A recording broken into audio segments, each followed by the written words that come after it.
บิ่งกบเนาะมื้อนี้เปลี่ยนน้ำใหม่โอ้เพิ่นออกมาลิดน้ำ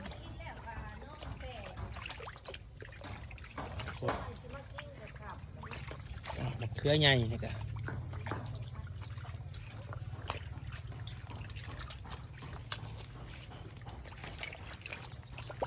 นี่ตัวงาม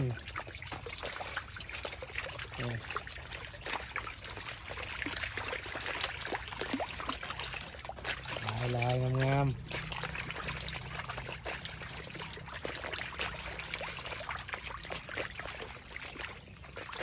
กินแล้วขอพักผ่อน